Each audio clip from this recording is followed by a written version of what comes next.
Buddy Price with Fly Fish Video. Puglisi hair is one of the most popular synthetic hair tying materials in the market today, and for good reason. It has motion in the water, yet still holds its shape when tied in.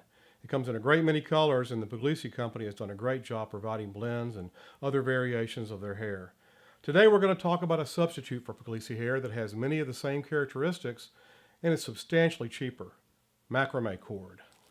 Macrame cord can be found at craft stores around the country and online in a great variety of colors. I've been paying around $4 for 50 yards, so it's not expensive to use. So let's talk about macrame cord, how to prepare it, how to handle it, and how to store it. We're using Bonnie Craft cord, which is made from 100% polyolefin fibers. The cord is braided with 7 or 8 strands, and because it's woven, it may have a bit of a set to it, so we'll need to coax out of it. So first, select the color you're going to use. Today we're doing white. And I usually use a ruler for this just to make sure I'm getting enough. And I cut myself a piece of cord about 10 or 12 inches long. Now that's going to end up making a roughly 9-inch piece of cord when a bundle of fibers when I'm done. You then start to coax the individual pieces apart, and to do that you just work, kind of pull it apart, and what you'll start to see as you do that is you'll start to see the individual fibers start to pull out. And let's get it just a little bit further here. There we go. Now once you get at a certain distance, you'll be able to grab a fiber set and just kind of pull it out. And what I'm going to do is I'm going to put them different directions. So those I'm going to aim one way, and then the next set I pull out, I'll do the other. And what that's going to help us do is try to take care of that set that's in it so that we're not all going the same direction that it was in the fiber bundle. So I'm pulling them out and then alternating which way they go. So another one that way, another one this way, and if you get confused, don't worry about it. It's not the end of the world. The goal is to try to roughly have them where they're, about the same length and going, half of them going one way, half of them going the other. At this point in time, you want to try to even up the ends a little bit. That'll help keep the bundles the right size. And for that, and then I take and I wrap it around my hand. Now for the next part, you need something that's going to protect whatever you're doing, because the key to this whole thing is a dog brush. Now make sure it's the steel dog brush and not a plastic one, because you need those steel tines, and they need to be very fine tooth. Hopefully you can see that on the video. This is a very fine tooth, very strong dog brush. Then I put something underneath. This is just an old National Wildlife Federation calendar I'm using. It's nice and slick, so it works real well. And you start at the end, and you start brushing it out, a little at a time. Don't get in a big hurry here.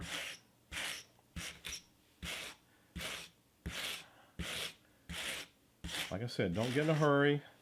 Maybe flip it over once. Try to make sure you're getting all of them. You see, every once in a while you get some that don't quite want to go. And so you see it's now starting to separate real well. And that's what you're looking for. You're looking for that really good separation. At this point, I'm going to take and start bringing it up in the air. And I'm going to start doing it like that. Because you'll feel, if you're getting a lot of resistance, it's not fully separated yet. So you keep brushing it out until you feel it starts going through really easy, and each stroke is getting a little easier now. I got a little bit of stuff down at the bottom down there. It's giving me a little bit of problem. And I think I seam. And every once in a while, yeah, see, I got a little area right here. I don't know if you can see that on the camera, but it's not quite wanting to separate. I got a little knot there. And what's going to happen, he's going to create a problem. So you want to get him out. Now you can see it's really brushing out nice once I got that little knot out. Just brushes right through. So I got one side done. So now flip it over, wrap that around your finger, and do the same thing again.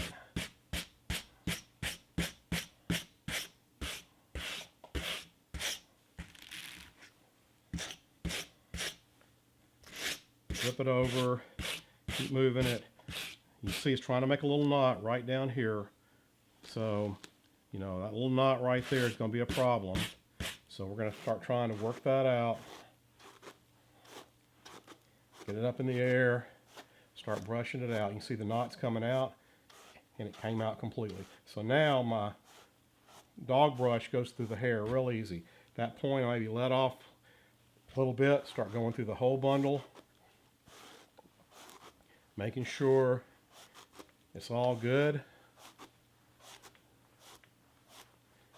There we go. So it's looking real good. So now I'm going to do a little bit on this side, make sure that's good. It is. So now what I've got is a nice bundle of effectively Puglisi hair. Now, one of the things I like to do after I get the bundle done is I like to make it even-ended. So basically I just take and cut off one end square, and then I'm trying to make this bundle about 8 to 9 inches long. So what I'm going to do, I'm going to put it on a ruler, and I'm going to come down here, and I'm going to measure 9 inches, because I'm going to try to make a 9-inch bundle. So that's my 9 inches. I know I'm wasting a little bit, but this stuff's cheap enough, don't worry about it. So now I've got a nice 9-inch bundle of Puglisi hair. Now, one of the things about Puglisi hair, and everybody talks about, is how do you handle it? I mean, what do you do with it? How do I get it back in the bag? Well, how do we get it in the bag the first time? So there's a little item that I use for storage. These are Pretzel Bags. And I get these at the craft store as well. And these are little 9-inch bags that I can use to store my Puglisi material. But how do I get it in there? Well, it turns out the easiest way, whether it's Puglisi fiber or any other of these artificial fibers, is a piece of slick paper. And it comes out of a magazine, out of a calendar, anything that's got one of those nice slick coated finishes. What you do is, you can tell this one's kind of rolled up. I take my bundle of fiber, put it in there, and then roll it up around it. Now I got it inside, and the goal is I got to get it inside this. I've also got to figure out which end is up.